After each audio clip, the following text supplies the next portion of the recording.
Assalamualaikum warahmatullahi wabarakatuh. Perkenalkan, saya Mutiara Rahmawati dengan NIM 22043050 dari Prodi Akuntansi. Di sini saya akan menjelaskan materi hukum bisnis dan regulasi mengenai kepailitan.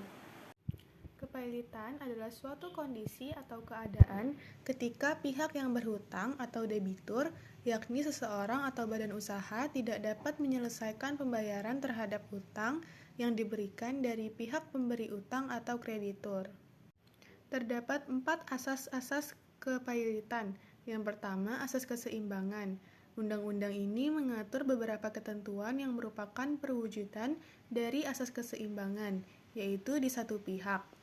Terdapat ketentuan yang dapat mencegah terjadinya penyalahgunaan pranata dan lembaga kepailitan oleh debitur yang tidak jujur. Di lain pihak, terdapat ketentuan yang dapat mencegah terjadinya penyalahgunaan pranata dan lembaga kepailitan oleh kreditur yang tidak bertikat baik. Yang kedua adalah asas kelangsungan usaha. Dalam undang-undang ini terdapat ketentuan yang memungkinkan perusahaan debitur yang prospektif tetap dilangsungkan. Yang ketiga adalah asas keadilan. Dalam kepailitan asas keadilan ini mengandung pengertian bahwa ketentuan mengenai kepailitan dapat memenuhi rasa keadilan bagi para pihak yang berkepentingan. Kesewenang-wenangan pihak penagih yang mengusahakan pembayaran atas tagihan masing-masing terhadap debitur dengan tidak memperdulikan kreditur lainnya.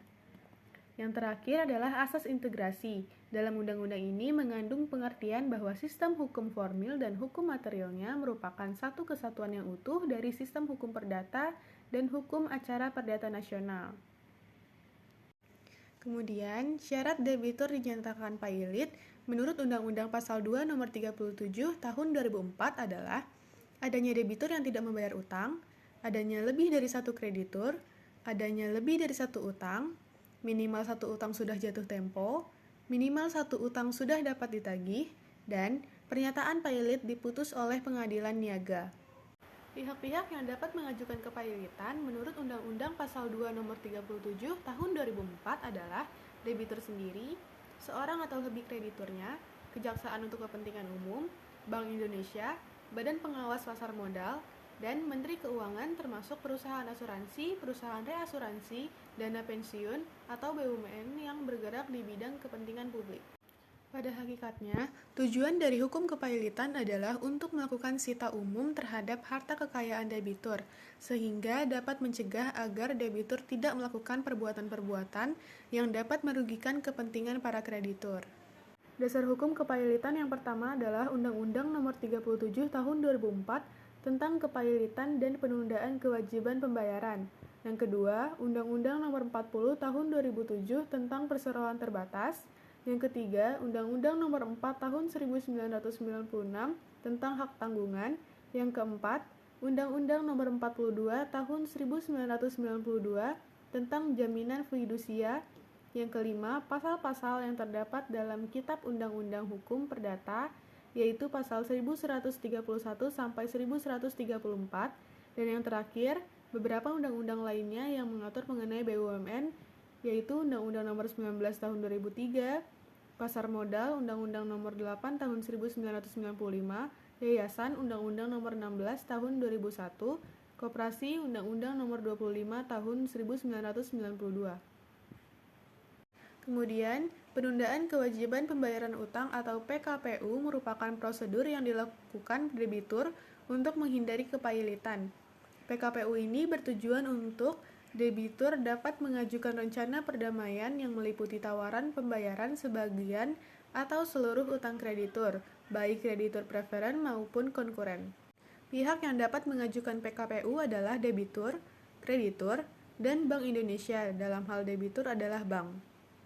Dasar hukum PKPU menurut Undang-Undang Nomor 37 Tahun 2004 tentang kepailitan dan PKPU pada pasal 222 ayat 2, yang bunyinya adalah debitur yang tidak dapat atau memperkirakan dapat melanjutkan membayar utang-utangnya yang sudah jatuh waktu dan dapat ditagih, dapat memohon penundaan kewajiban pembayaran utang dengan maksud untuk mengajukan rencana perdamaian yang meliputi tawaran pembayaran sebagian atau seluruh utang kepada kreditur.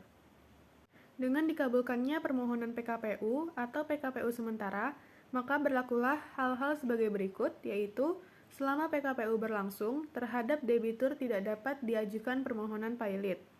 Diangkatnya seorang hakim pengawas yang tugasnya mirip dengan hakim pengawas dalam kepailitan. Diangkatnya seorang atau lebih pengurus yang bertugas melakukan pengawasan terhadap kekayaan debitur. Debitur tetap dapat melakukan tindakan pengurusan dan pengalihan atas kekayaannya asalkan mendapat persetujuan pengurus. Dan yang terakhir, tindakan debitur atas kekayaannya tanpa persetujuan pengurus adalah tidak mengikat kekayaannya. PKPU dapat berakhir jika, atas permintaan hakim pengawas, debitur selama waktu PKPU bertindak dengan itikat buruk dalam melakukan terhadap hartanya.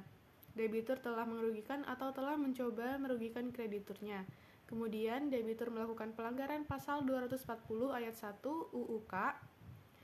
Kemudian, debitur lalai melaksanakan tindakan-tindakan yang diwajibkan kepadanya oleh pengadilan pada saat atau sesudah PKPU diberikan, atau lalai melaksanakan tindakan-tindakan yang diisyaratkan oleh pengurus demi kepentingan harta debitur. Lalu selama waktu PKPU, keadaan harta debitur ternyata tidak lagi memungkinkan dilanjutkannya PKPU, atau keadaan debitur tidak dapat diharapkan untuk memenuhi kewajibannya terhadap kreditur pada waktunya. Kemudian atas permintaan satu atau lebih kreditur, dan yang terakhir atas prakarsa pengadilan niaga. Sekian penjelasan materi yang telah saya sampaikan. Terima kasih. Wassalamualaikum warahmatullahi wabarakatuh.